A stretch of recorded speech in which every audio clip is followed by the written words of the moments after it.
Bonjour, je propose aujourd'hui une présentation générale des lettres de saint Paul.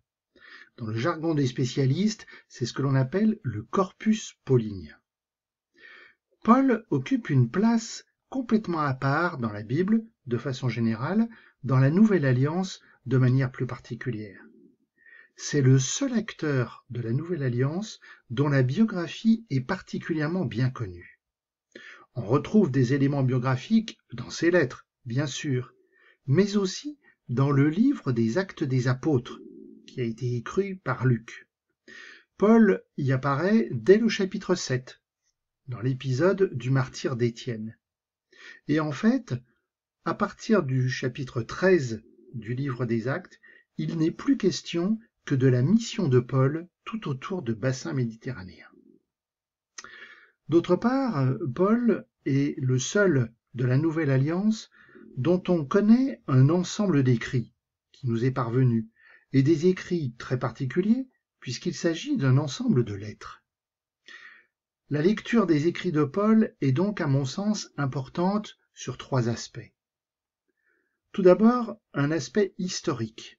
La lettre la plus ancienne remonte au début des années 50, c'est-à-dire 20 ans après la mort et la résurrection de Jésus, mais aussi 20 ans avant la date assignée au premier évangile connu, l'évangile de Marc. Paul est donc de loin le premier auteur chrétien sur le plan chronologique. Ces lettres témoignent directement de l'organisation des premières communautés, de la réflexion sur le culte liturgique, de la solidarité entre les communautés. Deuxième aspect, un aspect théologique. Paul est l'une des bases de la théologie chrétienne. On pourrait signaler de manière un peu plus particulière, on pourrait dire l'invention du vocabulaire chrétien, la grâce, la rédemption, la justification, et aussi l'interprétation de l'événement de la croix. Et enfin, troisième point, troisième aspect, un aspect spirituel. L'influence de Paul est considérable, en particulier sur les techniques missionnaires ou sur l'expérience mystique. Alors, dans un premier temps, reprenons quelques points principaux de la biographie de Paul. Les dates sont bien sûr toujours approximatives, à quelques années près. Paul est né à Tars, dans l'actuelle Turquie. C'est donc ce que l'on appelle un juif de la diaspora. Il se présente lui-même comme juif de stricte observance. Il a été formé par un maître célèbre, Rabbi Gamaliel, et il s'affilie très vite aux pharisiens. Ce qui fait que son intransigeance l'amène à être témoin du martyre d'Étienne, puis à demander une mission de recherche, d'arrestation des chrétiens. Nous avons tous déjà entendu le récit de sa conversion sur la route de Damas. Récit d'ailleurs que l'on retrouve 3 fois dans le livre des Actes. Une première fois, un témoignage de Luc et les 2 fois suivantes, Paul lui-même expliquant son expérience. Bien évidemment, cette triple répétition témoigne de l'importance fondamentale de ce passage de conversion. En fait, le premier contact avec les apôtres va être plus ou moins chaotique. C'est ce que raconte le livre des Actes. Mais peu à peu, la mission de Paul s'éclaircit. Il doit évangéliser les communautés lointaines, les communautés païennes. Paul est l'apôtre des gentils, comme il sera surnommé par la suite. Les gentils, ce sont les non-juifs. À partir de là, sa vie devient errante, marquée par 4 voyages successifs. Lors du premier voyage, qui est en fait le voyage de Paul et Barnabé ensemble, Paul va se retrouver en Asie mineure. C'est le premier contact avec les communautés. C'est aussi le temps d'un accueil plus ou moins mitigé, de périls. Paul et Barnabé sont parfois pourchassés, risquent de mourir. Après un bref retour à Jérusalem, Paul repart pour un voyage. Et un voyage cette fois qui va le conduire sur les côtes européennes, en Grèce, pour la première fois. C'est au cours de ce deuxième voyage qu'il va séjourner longuement à Corinthe. Le retour à Antioche est bref. Paul repart pour un troisième voyage, un voyage cette fois qui est un voyage de visite aux églises qu'il a fondées. Paul va repasser par chez les Galates et aussi un second séjour à Corinthe. De retour à Jérusalem, Paul est arrêté.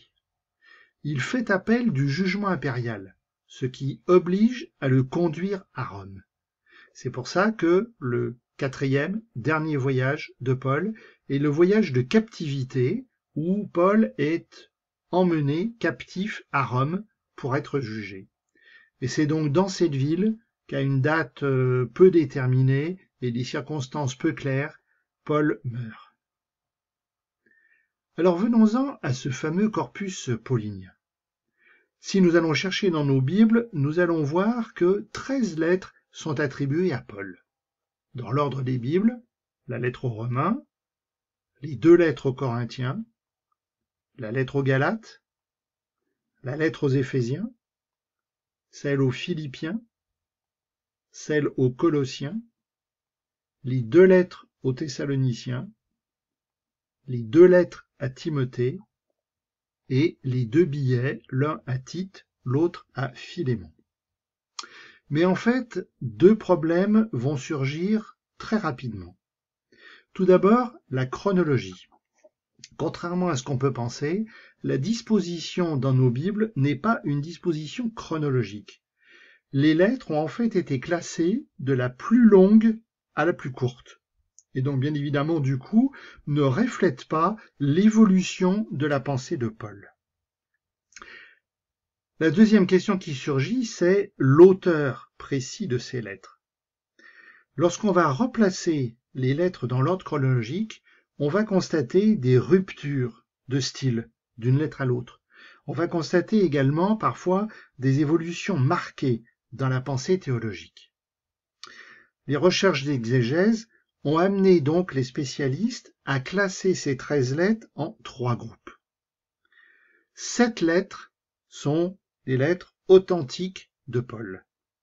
Dans l'ordre chronologique, la première aux Thessaloniciens, la première aux Corinthiens, la lettre aux Galates, la deuxième aux Corinthiens, la lettre aux Philippiens, la lettre à Philémon et la lettre aux Romains. Ces lettres ont été écrites au cours des voyages de Paul entre les années 51 et 58. 3 lettres sont plus tardives. Elles sont de disciples directs qui prolongent, on pourrait dire, la pensée de Paul. Dans l'ordre chronologique, la lettre aux Éphésiens, la lettre aux Colossiens et la deuxième lettre aux Thessaloniciens. D'ailleurs, un petit souci sur cette deuxième lettre, puisque tous les spécialistes ne sont pas d'accord. Certains pensent que cette lettre serait en partie, voire en totalité, de la main de Paul. Ces lettres ont été écrites aux alentours des années 80. Il nous reste les 3 dernières lettres, donc les 2 lettres à Timothée et le billet à Tite, qui ont été écrites en fait par des disciples beaucoup plus tardifs, bien après la mort de Paul, c'est-à-dire donc des années 90, peut-être même le début du IIe siècle. Ce sont des lettres en fait qui vont refléter les difficultés internes des communautés. Alors ne soyons pas étonnés sur cette attribution des lettres.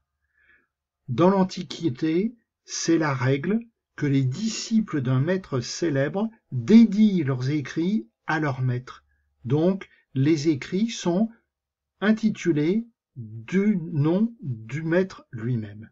C'est ce qui se passe, par exemple, pour les écrits des philosophes grecs.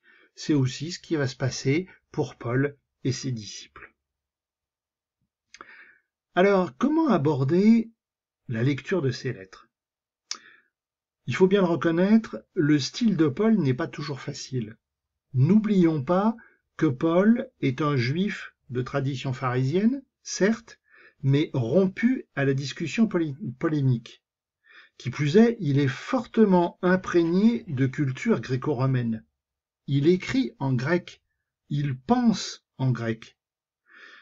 Son discours laisse apparaître, bien sûr, une volonté pédagogique, mais le discours emprunte beaucoup à la philosophie et à la rhétorique grecque, qui, il faut le reconnaître, au XXIe siècle, nous échappe quelque peu. Ensuite, n'oublions pas qu'il s'agit de l'être, exclusivement de l'être. Ce qui, du coup, amène deux conséquences. Tout d'abord, on n'y pense pas forcément, mais nous n'avons qu'une moitié du dialogue, en quelque sorte. Les lettres de Paul viennent en réponse d'autres lettres ou en réponse à des informations qui lui ont été transmises. Bien évidemment, première lettre ou information dont nous ne savons pas grand-chose, si ce n'est les quelques allusions de Paul lui-même. Et ensuite, par définition, une lettre, c'est un écrit d'occasion, puisque une lettre cherche à répondre à des difficultés concrètes de communauté. Donc, il faut toujours tenir compte du contexte, faute de quoi on peut être amené à faire de graves contresens de lecture. Par exemple, la fameuse misogynie supposée de Paul. Le ton des lettres est bien sûr lié à la personnalité même de Paul. Et enfin, le corpus est un corpus polémique. Dans les lettres authentiques, on entend souvent parler de nombreux opposants.